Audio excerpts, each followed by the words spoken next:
Senator Cassidy, you're now recognized for an opening statement. Thank you, Chair Sanders. Let's just be clear. Everybody on this panel cares about the high cost of prescription drugs and wants to work on real solutions to address this. But it's also clear that this hearing is not about finding legislative solutions. It's kind of following a formula. We publicly attack private, well, I don't, but others, publicly attack private citizens for being successful under capitalism. We grossly oversimplify a problem and blame corporations. We demand CEOs come before the committee for public verbal stoning. We reject the offer to send top executives with subject matter expertise and responsibility regarding the issues at hand and threaten a subpoena when CEOs are suspicious that they won't get a fair shake. Hold the hearing, get sound bites, then pick another set of CEOs for a show trial, but we don't pass meaningful legislation. If that sounds familiar, that's been the hearing with Starbucks founder Howard Schultz, Moderna CEO Stefan Bancel, and now this hearing with the same formula. I would have gladly joined the chair in exploring solutions to address the high cost of prescription drugs. I'm a doc. I worked in a public hospital for the uninsured for 25 years. I did my best to get care to those who otherwise would not have received. I am aware of this. I'm also aware of the perverse incentives. The kind of like, my gosh, it shouldn't be high, but it is high. Bad actors game the system, and we need solutions that benefit patients and improve access. But the majority was not interested in working with this side of the dais to hold a serious hearing to inform serious legislation. They didn't seek Republican input. The goal was to haul you guys in, decry capitalism, and blame these corporations for the high cost of drug prices. Now, by the way, of course drug companies play a role, and hopefully we'll get answers today to legitimate questions about how drugs are priced. But the problem is far greater and more complex than individual companies, or even a set of companies within an ecosystem which is incredibly complex. Why do Americans pay more for certain drugs than patients in other countries? To understand, we need to have a serious effort to navigate the network of perverse incentives throughout the healthcare system. I lived in it for 25 years. I am very kind of aware of it. Taking a substantive look at insurance benefit design, price transparency, regulatory barriers, intellectual property barriers, the perverse effect government discount programs have upon prices charged to commercial patients, etc. One example, just to say, again, a little bit of complexity here. The 340B drug program resulted in a $54 billion in drug discounts in 2022. But we actually don't know if those discounts lowered prices for the patient who bought the drug. There are reports that patients paid cash when the intermediary took the full price, even though 340B should have lowered it. That is a serious investigation being conducted by this side of the dais that the other side of the dais was not interested in participating in. That is an understanding of an ecosystem. I understand there's no one more eloquent than Chair Sanders on Medicare for All. And we can cherry pick examples of how other countries are doing something better. I could cherry pick the opposite. Canada is struggling, just to show you that there's a complexity here, let me just take an example. Canada is struggling with specialty care. In May of last year, the Canadian government began to send 4,800 Canadians from British Columbia to Washington State to, quote, ensure people have faster access to life-saving radiation treatment, end quote. They can afford their system because we're right next door. Relatedly to this hearing and to that, Alison Decluseau, a Canadian woman, paid for her own treatment in the United States after the Provincial Health Authority in British Columbia denied her access to life-saving chemotherapy. Canada had a lower cost drug so low they didn't carry the chemotherapy. So she paid for it out of pocket in the United States so she could have life-saving chemotherapy. The United States is not perfect, but if we cherry pick from other countries, we have to do a more thorough investigation to see is there a balance there. Now let's return to prescriptions. Canadians pay less than we do. Let's figure out why. But let's also point out that public health insurance in Canada only covers 21% of newly developed drugs. Now, maybe that's a trade-off, but I can tell you, you tell an American that they can't have access to a life-saving drug, they're going to see you in court. They're going to sue and they're going to say, I want that access. The UK only covers 48% of newly available drugs. Americans just would not tolerate that. It's fair to say that Ms. Decluseau, or those radiation treatment patients, or those not getting the newly developed life-saving drugs as quickly, might die in those countries that don't have access to the same treatments as do we in the U.S. These are serious questions. One more time, I'm a doc. I am aware of this. But we need to fully consider all these issues and then maybe bring you in at the end. But we'll bring in with a context which is complete as opposed to isolated. As I said at the start, it would be best if this were a genuine exercise. I am so willing to do the work on this, as are my colleagues. We've shown that willingness on work on PBM reforms and generic drugs. And even though the chair and I got off to a rocky start, we did some pretty good work on that, Mr. Chair. I think we've got some good bipartisan legislation. So this committee, I agree with you, can accomplish that. But I don't want the committee to devolve into a CEO whack-a-mole, ends up with no serious legislation as a result. Further proof of what I consider the unserious and cynical nature of this hearing is that the minority asked the chair to have a witness on the panel that could actually explore some of these issues side by side these CEOs. That was turned down. We wanted an academic expert in drug pricing who could provide unbiased and substantive input to the issues at hand. Our witness was not allowed.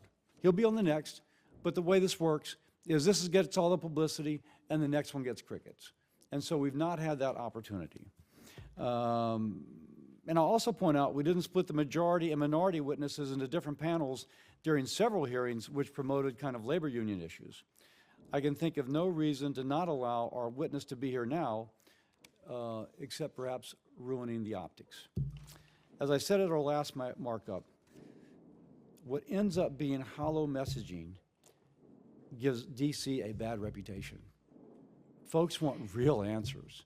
They want relief from high prices. It is in part what we're going to hear today, but it will be separated from a context that would have made it a lot more productive. If you're telling voters you're going to do something when you know at the get-go you'll have no legislative solution which emerges, and that's why folks don't trust. So if we're just looking for a social media clip, then I suppose we've accomplished something. But let's make a difference for the people whom we represent, for those patients in hospitals where I once treated who otherwise would not have access to care. We have the ability to craft meaningful legislation. Let's do it. With that, I yield. Secretary Becerra, thank you for being here. First, Senator Menendez and I have requested TA for coverage for dialysis patients. I have TA in request for Connected Moms Act to allow mothers at risk for problems in their pregnancy to get stay-at-home monitoring. And it's outstanding for months. Now, I know your staff is incredibly busy. You get lots of requests, but this actually will save lives. So can I ask that you will ask your staff to get these fulfilled ASAP? I agree with you. These are important. And let me ask CMS. As you know, CMS is right now besieged with so many different things, the latest being this Change Healthcare cybersecurity attack. But let me get to them and say that this is important and see if they can work with you, double the speed. I appreciate that. Now, let me next ask about HHS data modernization. Is that an in-house data platform that HHS is using, or do you do like Department of Defense does and contract with others who are cloud-based like AWS or Palantir or somebody like that? You know what, Senator, I'll be honest with you. I want to get back to you because I don't want to give you misinformation. But if you give us the name after this hearing of who your person is on staff, we'll make sure we're in communication to get you that correct Sounds great. Related to that, there was this recent finding by it's an acronym, the National Association of ACOs, which published data suggesting that 7 fraudulent companies stole $2 billion in Medicare payments in 2023.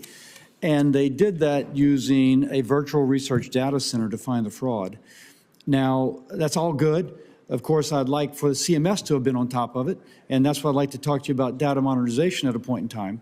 I'm also told that academics have used this data. They don't have the ability to purchase it, so they relied upon CMS to stream it.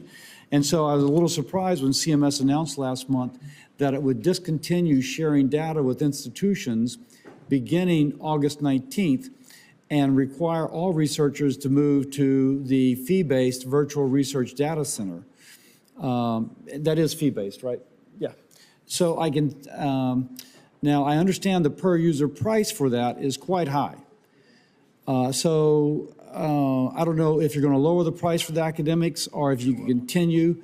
Have you done an analysis on how many fewer researchers and students will be able to access the data if you go to this, et cetera? Senator, we're in the process of reviewing this. We are, in fact, we have a solicitation for information to get responses back. As you know, this is a fairly new area. We want to be more aggressive in getting everyone on board. Every sector within healthcare has to get into this because no one could keep their data doors unlocked with these cyber attacks that are occurring. So we're trying to get the best information we can to know exactly how to proceed. So I think you're open to allowing researchers to have it either at a discounted price or some way, but they wouldn't pay the full freight of somebody who's doing it as a for-profit? Yeah, I won't speak to where we'll go. I will tell you we're open because we are trying to learn as everyone else is trying to learn. Okay. Would you give me follow-up on that? Absolutely. Because the researcher who approached me has been incredibly helpful to this committee, whether the committee knows it or not, because she's just fed into her office. And the fact that she might not have it would be deleterious. I'd invite your and your team's help because we're trying to get everyone to give us their best information because we don't want to miss anything, especially for the little guys. The big guys could probably afford to do some of these things, but the little guys, it could be very expensive. So any information you're getting, we'd love to have it. Sounds great. You know, I've been interested in return to work.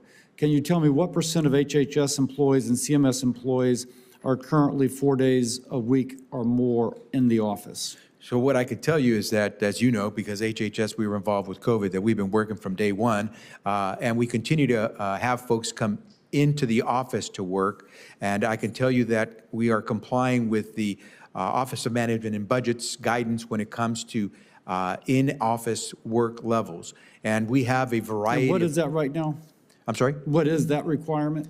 The requirement is, it's not a straightforward requirement because there are a lot of different work schedules and work. But just as HHS, typical employee, would it be 1 day a week? Would it be 3 days every month? Would it be 4 days a week? NIH researcher every day, IHS caregiver every day. But HHS building, that one down the street. HHS building, most of us probably almost every day because we're. That's political appointees. What about the non-political appointees? There where you have some flexibilities for some of the career staff, it could be 3 out of 5 days a week, it could be 4 out of 5. It depends on what their job is. What's the least amount it could be? Well, there are some folks who get to telework altogether because their job is essentially in front of a computer. And so what we're trying to do is make sure. Now, are you monitoring VPN data or anything else to measure productivity? Yeah, we could use your help because the systems we're using to monitor are like from back in the 1970s and 80s. So it's been difficult to really get the dots connected. Okay, Time of my colleagues expired. Next is, let's see, Senator Cassidy. Hey, Mr. O'Malley.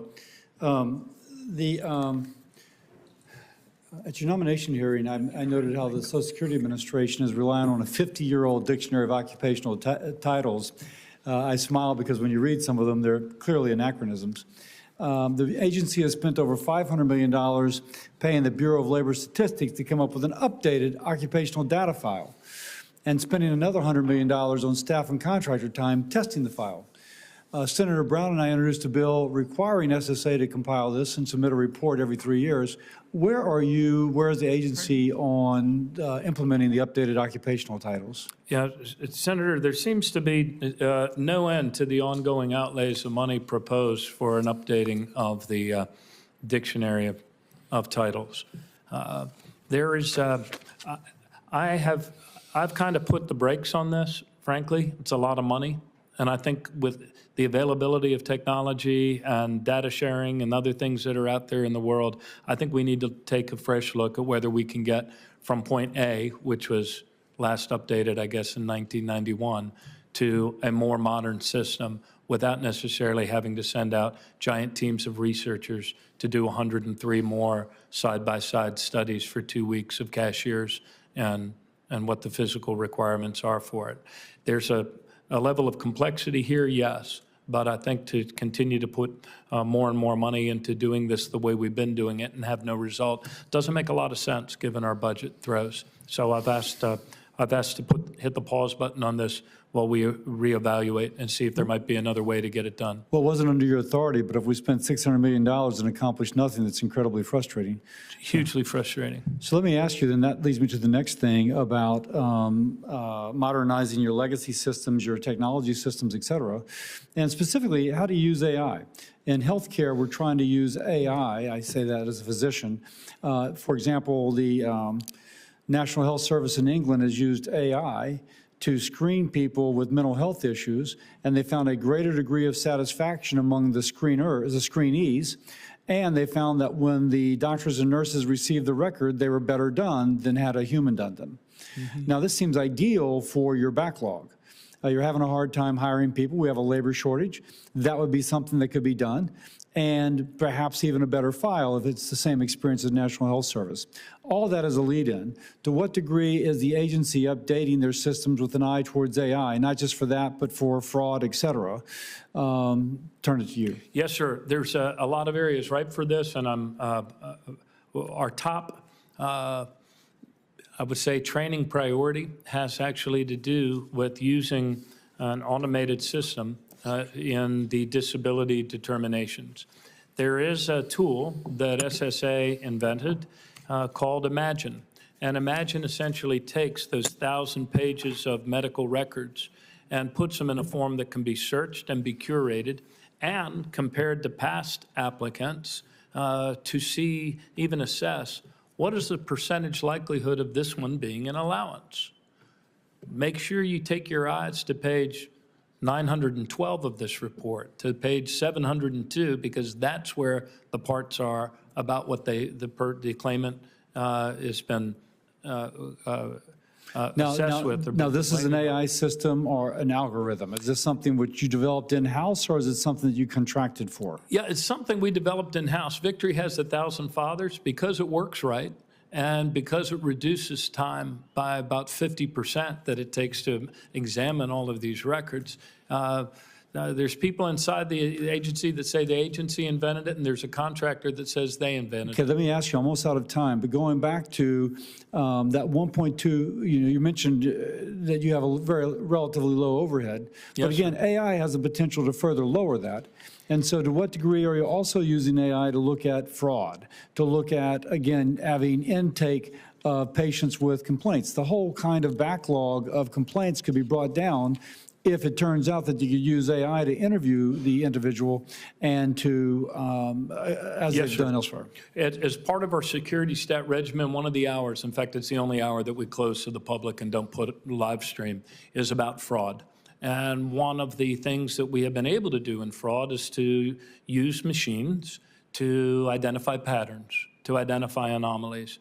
We need to do a constantly better job of that, but we do have models that do work, and we need to refine those models. So we're looking for needles in a needle stack instead of needles in a haystack when we refer cases and flag cases back for a second review in the field office. Well, I'm out of time, but that's your aspiration. I guess my question, though, is to what degree are you employing AI or other tech in order to help do that? Because that does seem something, that pattern recognition, seems to be tailor-made for that which we could use AI Yes, for. we are already doing some of that. We can do more, and I think we can do more immediately when it comes to geospatial and identifying emerging hotspots on the map, or like the impossible medical days and things of that nature. Thank you. Thank you. Senator Langford is next.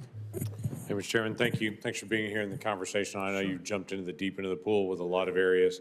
We have resolved some things. My state is one of the states that's working with the driver's license data. Madam Secretary, as we know, Social Security goes insolvent in 8 to 9 years. The president has not put out a plan. He's put out a series of talking points. He calls them general principles, but there's nothing detailed in that report. And in it, he very loudly is saying that he's going to raise taxes on those over $400,000 a year, as he said 4 years ago when he was campaigning for office the first time, but he's still not updated.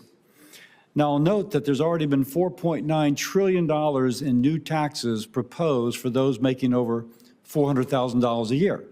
It seems to be the go-to place, fill in the blank, we're going to tax those over $400,000 a year for whatever. Of that 4.9 trillion, none of that has been dedicated to Social Security. So with that context, if you are going to address the unfunded accrued liability for Social Security, what would the tax rate have to be, or what would the total amount of taxes have to be on those making over $400,000 a year? I don't have that computation to offer you, but the president has in the past discussed the possibility of raising the ceiling on what income would be included. Of course, he would protect those, his pledges to protect households making under $400,000. But let me ask, because the president theoretically has a plan, and if I'm rubbing my forehead, it's just because it seems worse than I thought.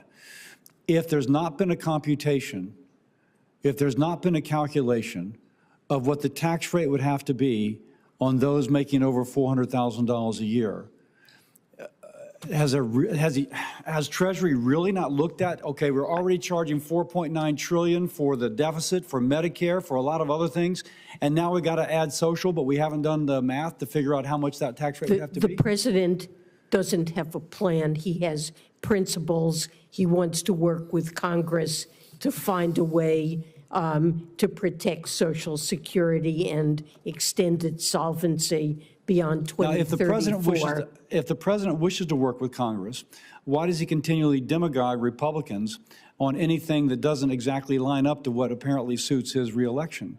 And if I'm frustrated, there's going to be a 23 to 25% cut for those receiving benefits now, which will double the rate of poverty among the elderly, double the rate of poverty among the elderly in 8 years, and he doesn't have a plan. Madam Secretary, how could he justify not having a plan when he's been in office for 3 years already? He believes it's important to work with Congress and not Madam Secretary, he has not worked with us at all. On this Senate Finance Committee, we've not heard, at least I haven't, and I've been very active in this issue, we've not heard from the president one peep except to hear demagoguery rhetoric yelled at us on State of the Union addresses as regards social. So can the American people who rely upon Social Security, when can they expect the president to come to us and ask to begin to work on that plan? Well, the president has laid out a plan for Medicare. That's not my question. He's laid out general principles, as you said earlier, but he's certainly not come to us and said, I want to enter negotiations. It is true that he's started with Medicare, the hospital. So then let me ask you on that. On Medicare, there is a certain ratio of public funds supporting Medicare relative to the trust fund. And when it exceeds a certain threshold, it's called an emergency. And within 15 days, the president is supposed to submit a plan. Last year, we hit that threshold. This year, we hit it again. And I've not seen the president's plan submitted. The president did lay out a plan for Medicare. It involves extending trust fund solvency by modestly increasing Medicare tax rates on incomes above $400,000, and then closing loopholes in existing Medicare taxes. Did the president, I'm sorry, did the president include the SMI in that plan? The SMI covering parts B and D? I don't think he covered B and D. This is with respect to the hospital trust fund. Yes, so Medicare, of course, as we know, also includes parts B and D, and the funding in the cost of those, which is almost entirely out of general fund, about 85% out of general fund, is going to exceed expenditures from the hospital trust fund. The president's plan did not include those two areas. I'm a doctor. I know how important Medicare is, and the president has not submitted a plan for that which is the fastest growing portion of the plan in order to address it. Madam Secretary, this has been a very disappointing performance by a man who wants to once more be our president for the next 4 years on two programs incredibly important to our seniors. With that, I yield.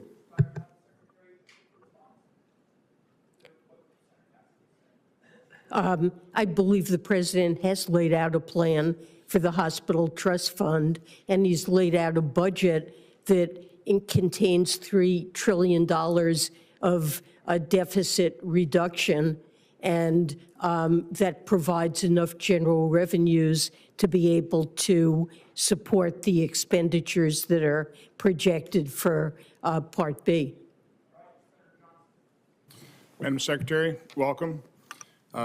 In your testimony, you repeat what OMB Director Young also said, that the President's budget reduced the deficit by $3 trillion. President Obama, in his final budget, fiscal year 27. Senator Warner. Mr. Commissioner, thanks for coming in, appreciate it. When you were, like, maybe the first time we met, certainly the first hearing, I think I pulled out clippings from the Reagan administration talking about how the IRS was modernizing their computer systems, and they were about how it never happens. Now, I've been looking a lot at this because you're not the only agency which, I mean, we never accomplish it. I grant that there's been some success with the IRS, but I keep on getting a sense that we're having something custom built for the IRS.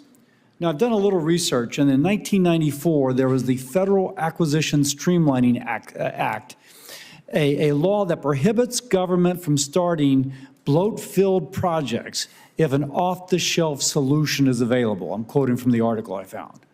Now, there is off-the-shelf solutions right now to capture fraud, to answer people during tax season. AI can do that. I have a statistic that only 29% of phone calls were actually answered in the 2023 tax season. There is off-the-shelf stuff that can do this, minor modification. But if you said it's got to be done within 6 weeks or 6 months, boom, they would hit it. Is the IRS doing any of that? Well, yes, it's mixed. That where we see an opportunity to use an off-the-shelf solution, we need to seize it, and there are instances where we will use. Now, let me stop. In all due respect, when you say when we see it, by what means are you viewing? Well, we try to understand, for example, where industry is using something similar. Let me give you an example. So if we have an opportunity to use voice recognition, so when someone calls in, they can talk to a computer and say, can you tell me about my refund? How many more days until I get it? That the computer understands them. They don't have to wait for a phone, and the computer says, your refund will be issued to you in 8 days from now, or whatever. That is something that we have an opportunity. Why reinvent the wheel? But when you have something that's very specifically wired to having to accommodate the complexity of the tax system, like someone filing an amended return. Right now, the way we process amended returns isn't automated, and it's a priority for us to automate it. But let me ask, have you gone to industry and asked them if there's an off-the-shelf solution? I say this because Operation Warp Speed was warp speed because we did a lot of off-the-shelf stuff that people formerly thought had to be custom designed. Yeah. When I read about AI in Ukraine or in Israel, it is wasn't entirely off the shelf, but it's being adapted on the fly. Yeah. So I say that we're really good at software. So who's making the call that this is so specific that it can't have an off-the-shelf solution? Are you actually soliciting to see if there is? Well, I agree. Look, I'm in agreement with you. I agree that that off-the-shelf is the way to go, and that in general, government agencies tend to try to customize when they shouldn't. And so I have the same guiding principle that you do, that why modify it? You should modify your business processes to meet the commercial off-the-shelf solution. It's a better approach. And we could certainly be more aggressive in that space.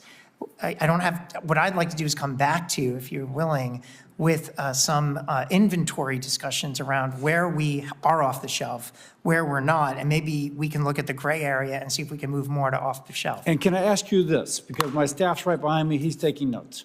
If you said, okay, listen, this is what we're going to talk about.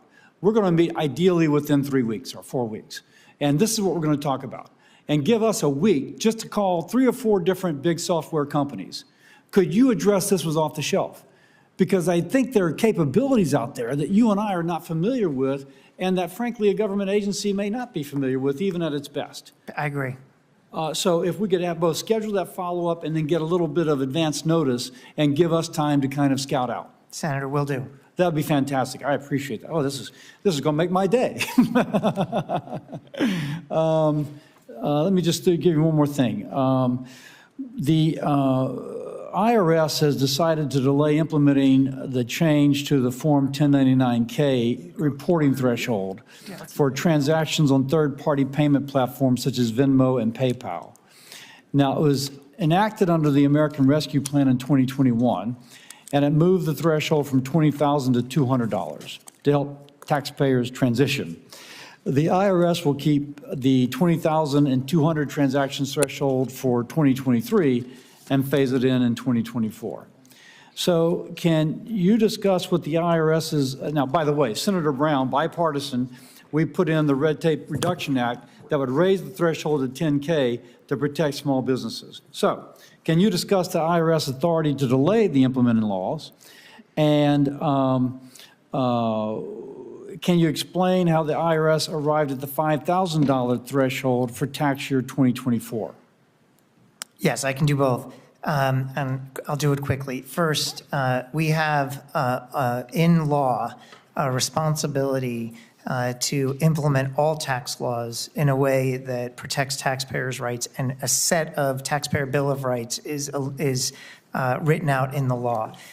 As a result, there have been times in IRS history where in order to protect taxpayer rights, we've had to ramp implementation of a law if it was going to either be overly burdensome to them or potentially overtax them beyond what they actually owed.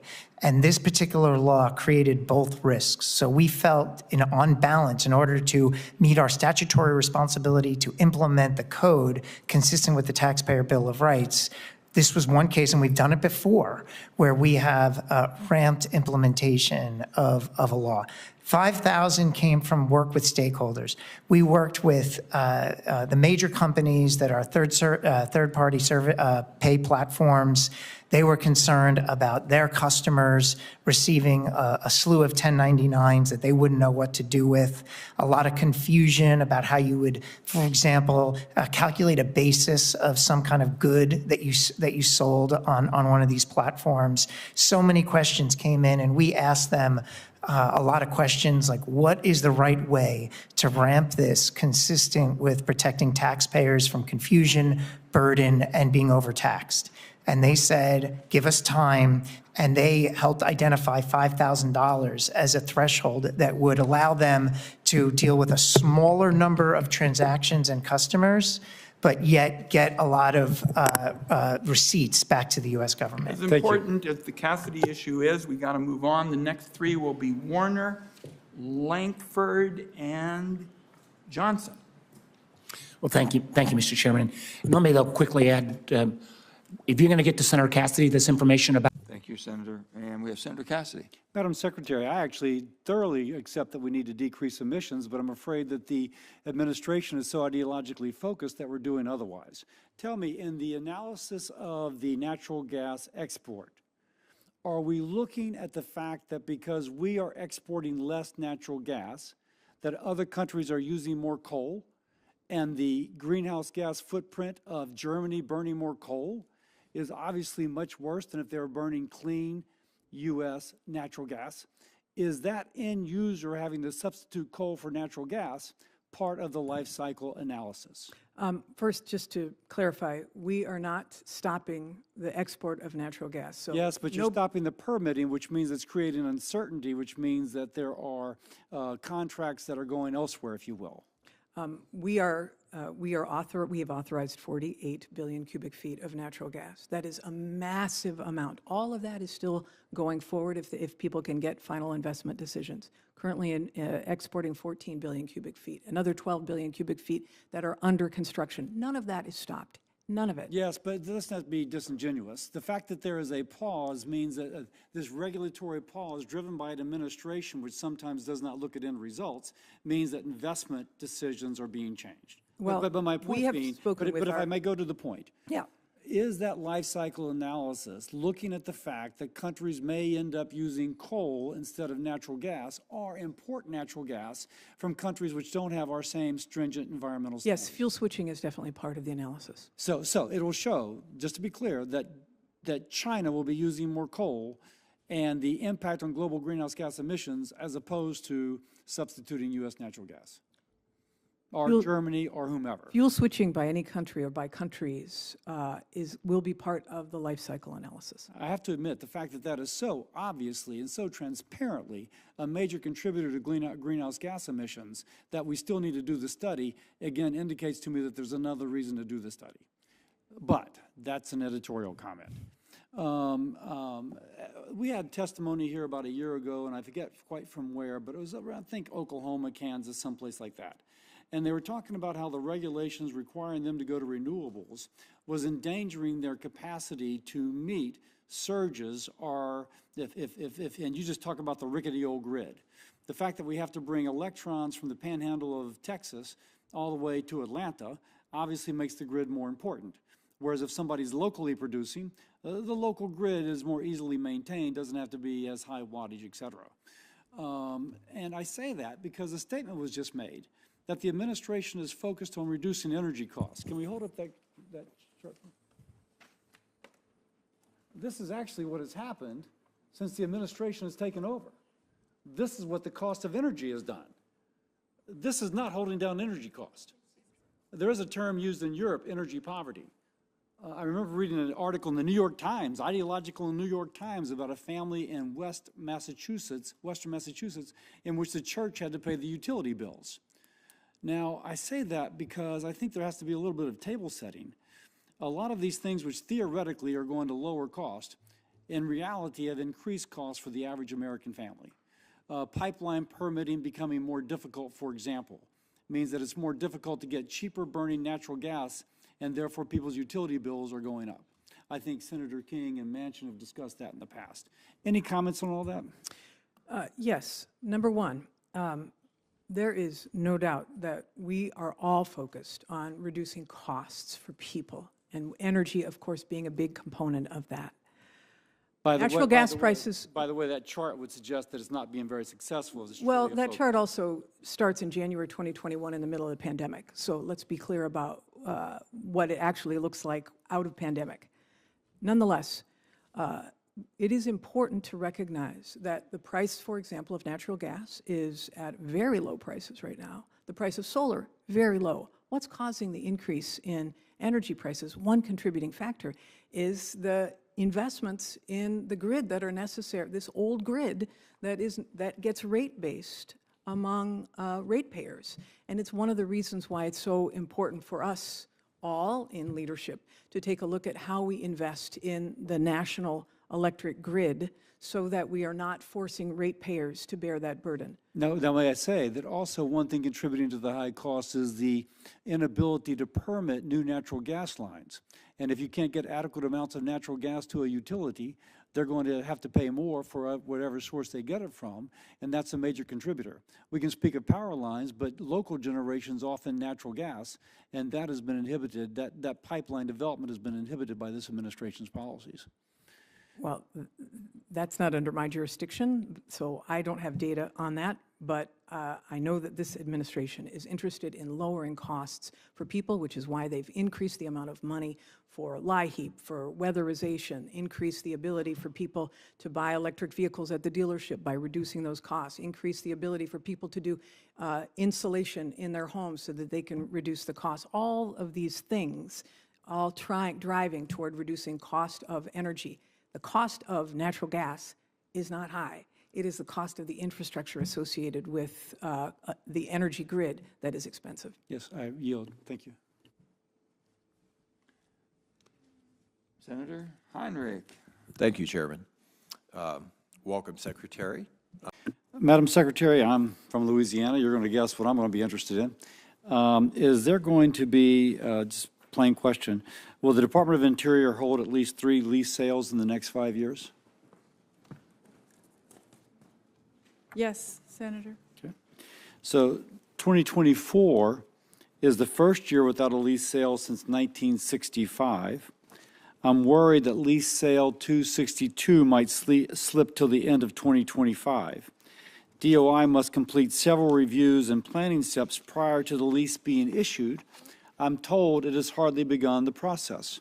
So given that the Department of Interior has not issued the notice of intent for lease sale 262, when is the earliest by which the agency can hold the lease sale? Senator, that review is underway, and I promise you we will get back to you. The lease you refer to is in our 5-year plan, and the law directs the process. I gather that, but we're now like almost halfway through 2024, and I'm told the necessary steps prior to that lease sale have not hardly begun. So how long does that process typically take to be completed? Senator, with your permission, I would pass this question to our acting Deputy Secretary.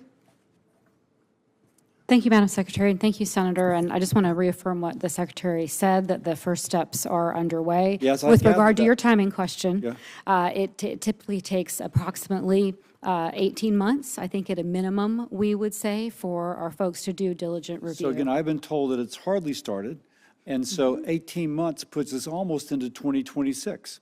And you said at least, suggesting that it often goes further. So it looks like we might miss a lease sale in 2024 and a lease sale in 2025. That's how I'm gathering this answer. Well, Senator, with respect, I would say that we're working diligently in the process. Okay. Okay, so how does your 5-year offshore wind leasing schedule with 12 potential offshore wind energy lease sales comply with the law? Because under existing statute, there should be a sequence, and as Secretary, you cannot issue a lease for offshore wind unless there's been an oil and gas offshore lease of more than 60 million acres within the preceding year. Thank you. Thank you, Senator. We're confident that we can achieve our clean energy goals while complying with the IRA. But will the lease sale for wind occur before 2026?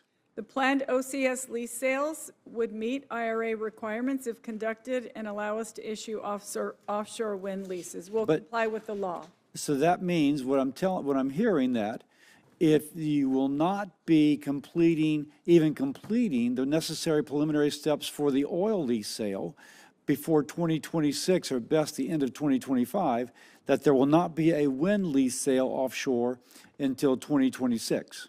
Senator, I want to assure you that we will comply with the law. Yeah, I found though that lawyers figure out what they want it to be and then they work backwards. And I've also found this administration has played fast and loose with the law. They decide what they want to do and they do it and they say, sue me. And so if I'm a little skeptical, this administration's practice. So what specific lease sales are you using to allow for the 4 lease sales planned for 2024?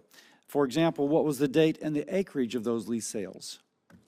With all due respect, Senator, I can pass that to our acting Deputy Secretary as well. Thank you, Madam Secretary. And Senator, we held a lease sale in the Gulf of Mexico in December 2023, and I honestly don't recollect the acreage. I apologize, but it was over 60 million, I'm confident. You're confident? Will you confirm that? Happy to confirm that back to you for the record. Yes, Thank sir. you. I appreciate that. Now, on carbon sequestration, Secretary, your testimony mentions a forthcoming rulemaking by BOEM and Bessie on offshore carbon sequestration. And so, given Louisiana's proximity to the Gulf and our new Class 6 well primacy, of course I'm interested, when do you anticipate the rule to be proposed? Senator, I don't have an estimate of when it will be completed, but we are working on it. We recognize that it's late. Creating a new regulatory program for a new technology. It's a very technical and complex. But just my remaining time, ballpark. 2 months, 6 months, 12 months, 18 months? I couldn't say, but I will go back to the office and find out where they are on it, and we're happy to give you a status update to your office. Yeah. Thank you. Senator Hawley. Thank you, Mr. Chairman. Secretary Holland, do you? Senator Cassidy, I'll allow you closing remarks, and I have not yet voted, so keep it short. Go ahead. Okay. First, I'd like to ask unanimous consent to enter into the record an op-ed written by Kelly Crawford, founder and executive director of Able Speaks, an organization created in memory of her son who was diagnosed with trisomy 18. The organization supports families. I think they would feel just as Senator Kane. They feel as if the children who are born with trisomy 18 are being selectively aborted, and that, of course, makes them feel like their lives are threatened. Dr. Verman, just a quick question. You rightly point out that rarely is this done. Would you agree, therefore, that it would be reasonable to restrict late-term abortions? So first, late-term abortion is not a medical term. We tend to say abortion later in pregnancy. Would you find it reasonable that after some week, that it would be reasonable to restrict an abortion after a certain period of week, given that, if this is the life of the mother and such like that? Because I think that's really the crux. Is there any kind of limit that will be placed? If you say this hardly ever happens or never happens, I think was your words, would it be reasonable then to restrict when this would occur? When I provide abortion care later in pregnancy, I want you to envision a patient who has a nursery designed, a name picked out, and we have to. I'm just saying. Who is diagnosed with a terrible fetal anomaly but that or is a the issue. worsening health condition. This is not a theoretical. I'm just saying if the child is otherwise well and the mother's health is well, since you say this hardly ever happens, is it reasonable to have I will say abortion at the moment of birth does not happen. I also take care of patients who need abortion care later in pregnancy for many different reasons. And I respected, by the way, I really did respect you speaking of that tension between the week 23 that you would abort and the week 23 that you would resuscitate.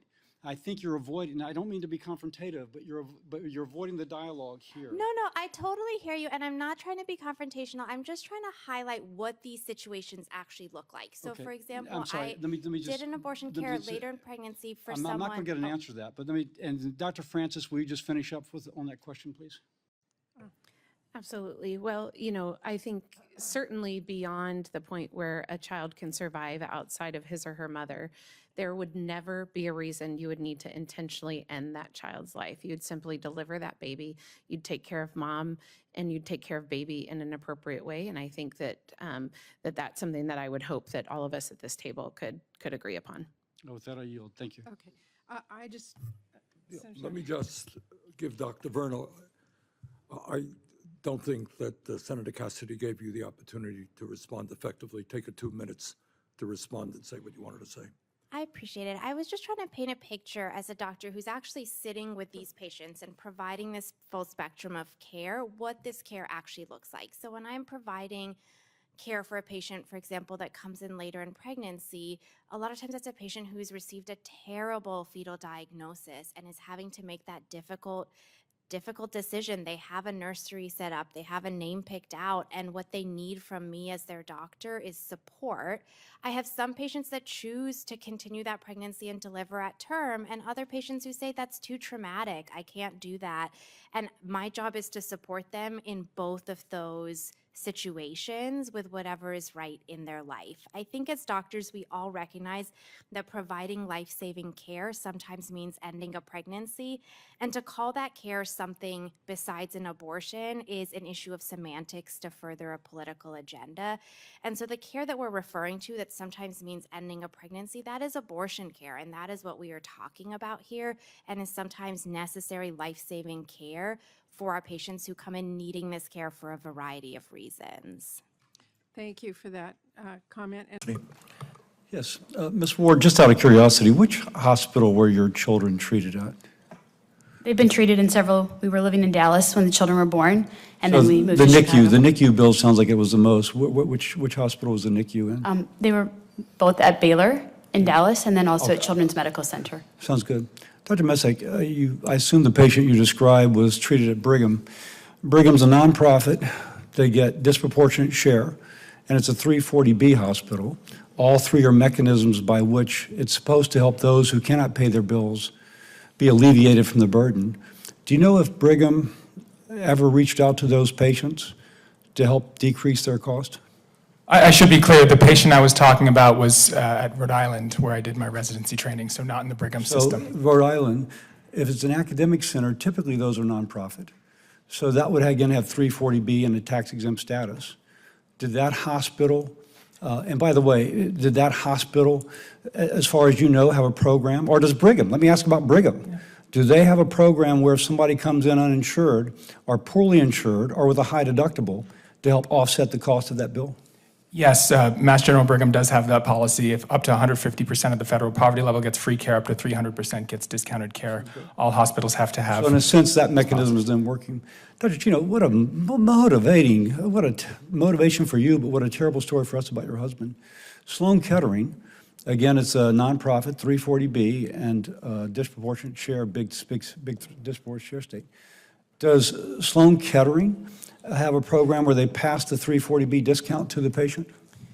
We are not a 340B program at Memorial Sloan Kettering. I think you are. I looked it up, and I think I saw that you are. Okay, that is news to me. I apologize. But I will say that our charity care program is actually quite robust. But do they pass that, because you mentioned specifically the cost of drugs, do they pass that 340B discount to the patient? We cover up to 500% of FPL for our charity care program, which is far more than we need to. So is that for the uninsured, or would that include the people with a less generous insurance policy? Up to 500% of FPL, yes. So in that sense, the programs we have would address that portion of medical debt that would be at y'all's hospitals. That's important. It's important, but you also have to realize that in New York City, even up to 500 FPL is not necessarily a livable wage. And I know that sounds insane. And when you think about a charity care program, for example, for my husband, he was underinsured, but he was also a college professor. So we did not need any actual charity care program. And yet we still fell into massive debt related to his care. Presumably he would have been below 500% of FPL if he was... He was not treated at Memorial Sloan Kettering. Got it. In the hospital where he was treated, was that a 340B nonprofit? I apologize, I do not know that, sir. Okay. Do you know the name of the hospital? He was treated at the University of Michigan initially. Well, that would have been that would have been a 340B nonprofit. Dr. Bai, what we have here, at least in a couple cases, may be cases where a 340B nonprofit receiving disproportionate share dollars is not helping people with their medical expense. Is that a... And as it turns out, my staff just tells me that Baylor is also a 340B hospital nonprofit. So theoretically, we have hospitals which are supposed to be doing the right thing, and they're not doing the right thing. I guess it's not a market failure, but it's certainly a failure of a hospital to act in a way which would be consistent with that was intended by the policymaker. Any comment on that? I believe that's exactly what the policymakers are trying to do. All these policies are in favor of large players, in my opinion, trying to build a coalition between the policymakers and the large players. So large players will just ignore what the patient needs and focus their effort on this influencing, capturing the regulatory process, legislative process. So they got the best benefit, like more 340B, right? More site-based payments. So they would act for more subsidy, but yet we have clear instances of that subsidy not being passed to the patient. Two things about your testimony. You said only 14% of people have a medical debt over 10K. In my statement, I mentioned that 50% of medical debt is related to hospital expense. So really, if these policies were actually implemented as intended, it would have a very positive impact. Dr. Ippolito, real quickly, I'm almost out of time. The No Surprises Act was supposed to eliminate surprise medical billing, and that was a major cause of medical debt. Has there been an analysis of the accrual of medical debt subsequent to the passage of the No Surprises Act? Not that I'm aware of, but in theory, it should have helped. Yeah, certainly the testimony we received at the time was a lot of medical debt was related to, I thought you were in network, turns out you weren't. And now No Surprises addresses that. Maybe that will be a policy that actually works. Mr. Chair, I may have a second round, but I'll yield right now. This committee where we got a 26-0 vote. Senator Cassidy. Thank you. I've got lots of questions, so I'm going to ask you all to keep your answers brief, if you don't mind, please. By the way, I just want to kind of maybe take a little bit of the air out of the balloon about all this savings that we're achieving for everybody. I'll note the Biden administration recently announced a demonstration project for Medicare Part D, giving insurance companies $5 billion this year to keep premiums from increasing. So the policy that we're saying saves everybody money is having to be offset with $5 billion to keep the premiums from going up, which I find kind of an interesting sort of, wait, why are we saving money here? A quote-unquote demonstration project in an election year. Call me cynical, I apologize. Now back to my real questions.